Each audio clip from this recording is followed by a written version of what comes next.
Please subscribe Sadhguru Sai Creations.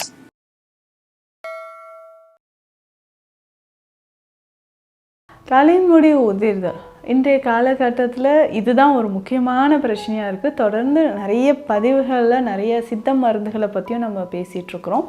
தலைமுடி உதிர்தலோட இந்த நரைமுடி பிரச்சனை இப்போது யங் அடல்ட்ஸ் நிறைய பேருக்கு இளம் வயதிலேயே வந்து பார்த்தோம்னா நரைமுடி பிரச்சனை நிறைய பேருக்கு இருக்குது. பொதுவாக நம்ம தலையில் இருக்கக்கூடிய இந்த ஹேர் ஃபாலிக்கல் அப்படின்னு சொல்லுவாங்க, வேர் பகுதி, இது நமக்கு வீக் ஆகும்பொழுது, பலவீனமாகும் பொழுது தலைமுடி உதிருது.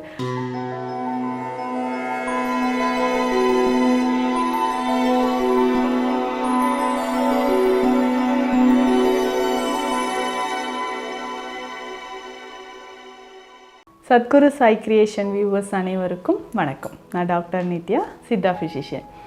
தலைமுடி உதிர்தல் இன்றைய காலகட்டத்தில் இதுதான் ஒரு முக்கியமான பிரச்சனையாக இருக்குது. தொடர்ந்து நிறைய பதிவுகளில் நிறைய சித்த மருந்துகளை பற்றியும் நம்ம பேசிகிட்ருக்குறோம். இதில் முக்கியமாக பார்த்தோம்னா இன்றைக்கு இந்த தலைமுடி உதிர்தலோட இந்த நரைமுடி பிரச்சனை இப்போது யங் அடல்ட்ஸ் நிறைய பேருக்கு இளம் வயதிலேயே வந்து பார்த்தோம்னா நரைமுடி பிரச்சனை நிறைய பேருக்கு இருக்குது. இதை எப்படி நம்ம சரி செய்யலாம்? நம்ம தலையில் இருக்கக்கூடிய அந்த நரைமுடியை சரி செய்து தலைமுடி உதிராமலும் இருக்க என்ன பண்ணலாம்? பொதுவாக நம்ம தலையில் இருக்கக்கூடிய இந்த ஹேர் ஃபாலிக்கல் அப்படின்னு சொல்லுவாங்க, வேர் பகுதி, இது நமக்கு வீக் ஆகும்பொழுது, பலவீனமாகும் பொழுது தலைமுடி உதிருது. இந்த தலைமுடியோட வேர் பகுதி பலவீனம் ஆவதற்கு என்ன காரணங்கள்? முதல்ல வந்து பார்த்தோம்னா உடல் உஷ்ணம் அப்படின்னு சொல்லலாம். ஸோ இன்றைக்கு நிறைய பேருக்கு இதுதான் நம்பர் 1 ரீசன் அப்படின்னு சொல்லலாம். ஸோ தலைமுடி உதிர்தலுக்கு முக்கியமான ஒரு காரணம் அதிகமான உடல் உஷ்ணம்.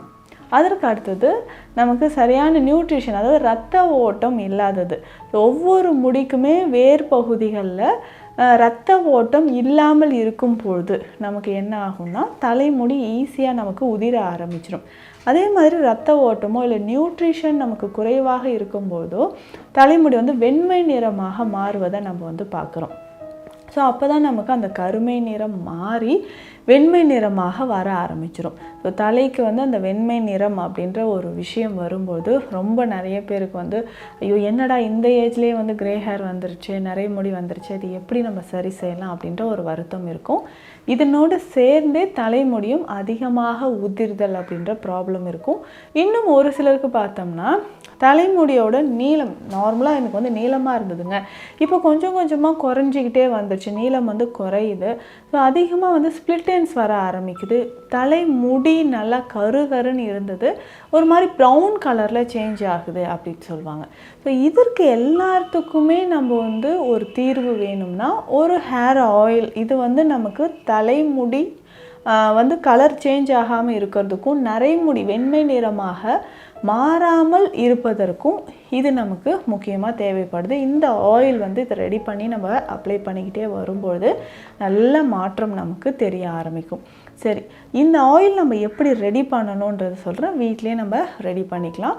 இதில் முக்கியமாக நம்ம எடுக்க வேண்டியது நெல்லிக்காய். இப்போ நல்ல ஒரு காட்டு நெல்லிக்காய், மர நெல்லிக்காய் அப்படின்னு சொல்லுவாங்க, அது கிடைச்சா இன்னும் நல்லது.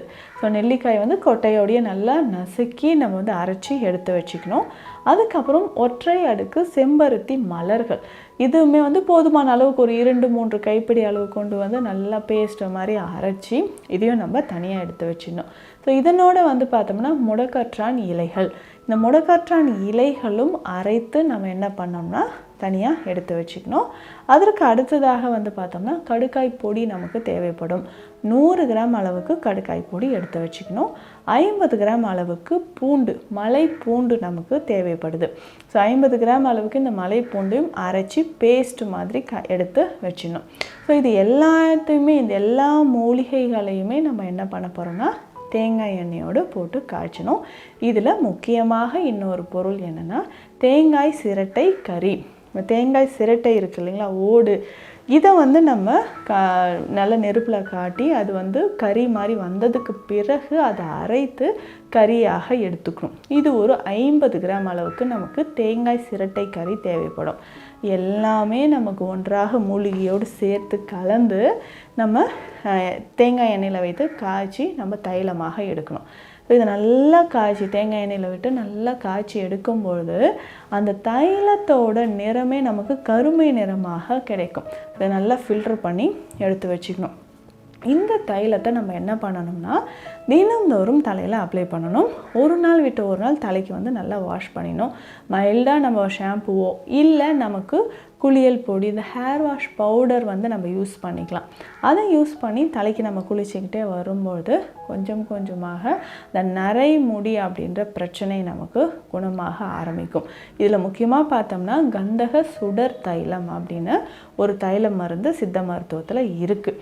ஸோ இதை என்னென்னா ஒரு 50 ml வாங்கி நம்ம 250 ml இப்போ இந்த தைலம் ரெடி பண்ணியிருக்கோம் இல்லைங்களா, அதில் வந்து நம்ம மிக்ஸ் பண்ணிக்கலாம். ஸோ இந்த தைலத்தோட ஒரு 50 ml அளவுக்கு கந்தக சுடர் தைலம் மிக்ஸ் பண்ணிவிட்டு தலையில் அப்ளை பண்ணிக்கிட்டே வரணும். ஸோ இதை தலையில் அப்ளை பண்ண என்ன ஆகும்னா முதல்ல நமக்கு நரைமுடி இருந்தால் அது வந்து குணமாக ஆரம்பிக்கும். அதிகமான ஹேர் ஃபால் இருக்கா, அது சரியாகிறதுக்கு இந்த ஆயில் நமக்கு பெஸ்ட்டாக இருக்கும். கிட்டத்தட்ட ஒரு 2 மாதங்கள் நம்ம பயன்படுத்தும் பொழுதே நம்ம உடலில் இருக்கக்கூடிய நிறைய பிரச்சனைகள் குணமாக ஆரம்பிக்கும். அதாவது பார்த்தோம்னா அந்த தலைமுடி உதிர்தலுக்கான காரணம், பேசிக் ரீசன் என்னவோ அதுவே நமக்கு கிளியர் ஆகி வெண்மை நிறத்தில் முடியோட நிறம் மாறாமல் நமக்கு இருக்கிறதுக்கு இது நமக்கு பயன்படுது. ஸோ தொடர்ந்து இந்த எண்ணெயை நம்ம பயன்படுத்தும் பொழுது அந்த நிறைய முடி அப்படின்றது ஃபஸ்ட்டு நமக்கு வராமல் இருக்கும். அதுக்கப்புறம் செம்பட்டை நிறத்தில் முடி மாறி இருக்குது அப்படின்னாலும் அதற்குமே இந்த தைலத்தை நம்ம பயன்படுத்திக்கலாம். அதுக்கப்புறம் தினந்தோறும் நம்ம என்ன பண்ணலாம்னா நெல்லிக்காய், பீட்ரூட் இது ரெண்டுமே சாறு எடுத்து குடிச்சிக்கிட்டே வரணும். இப்போ நெல்லிக்காய், பீட்ரூட் ரெண்டும் சாறு எடுத்து காலையில் ஒரு 100 ml அளவுக்கு தினந்தோறும் குடிக்கும்போது ஹேர் ஃபால், அதிகமான முடி உதிர்தல் அப்படின்ற பிரச்சனை நமக்கு கொஞ்சம் கொஞ்சமாக குணமாகும். அதே மாதிரி வாரம் ஒரு முறையாவது நல்லெண்ணெய் குளியல் அப்படின்றது ரொம்ப அவசியம்.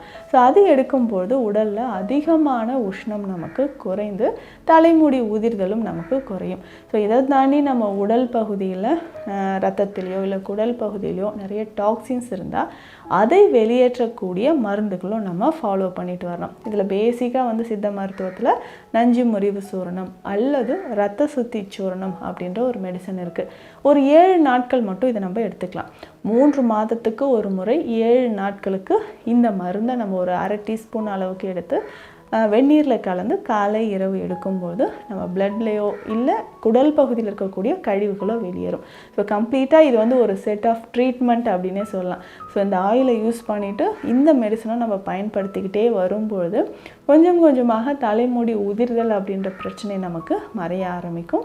தலைமுடி வளர்ச்சியும் ஒரு 2 மாதங்களே நம்ம வந்து பார்க்க முடியும். ஸோ இந்த பதிவு உங்களுக்கு பயனுள்ளதாக இருக்கும்னு நினைக்கிறேன். மீண்டும் அடுத்த பதிவில் சந்திக்கலாம். நன்றி.